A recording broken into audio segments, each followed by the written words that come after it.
Savais-tu que la ville de Longueuil a déjà été une méga-ville de plus de 400 000 habitants? Ça, c'était avant les diffusions municipales du 1er janvier 2006. Je vous fais un petit retour en arrière pour mieux comprendre. Le 1er janvier 2002, la méga-ville de Longueuil a été créée. Elle regroupait les territoires de Boucherville, Brossard, Saint-Bruno-de-Montarville, Saint-Lambert, Longueuil, Saint-Hubert, Greenfield Park et Le Moine. Chacune des anciennes villes représentait un arrondissement de Longueuil. Tout ça avait été décidé par le gouvernement péquiste de Bernard Landry à l'époque. L'année suivante, le Parti libéral du Québec remporte l'élection provinciale, notamment en promettant des référendums sur les diffusions municipales. Pour qu'une municipalité redevienne autonome, le référendum devait respecter deux conditions. D'abord, les votes en faveur de la diffusion devaient représenter la majorité absolue, le fameux 50% plus 1.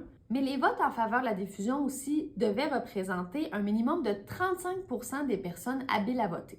Donc, c'est comme ça que les villes de Boucherville, Brossard, Saint-Lambert et Saint-Bruno-de-Montarville sont redevenues des villes à part entière en 2006. Dans le cas de Greenfield Park, ça n'a pas fonctionné. À Greenfield Park, 65% des gens ont voté en faveur de la diffusion, mais le nombre de personnes habiles à voter n'a pas atteint le fameux 35%. C'est pourquoi aujourd'hui, c'est encore un arrondissement de Longueuil. Du côté de Le Moine, il n'y a juste pas eu de référendum.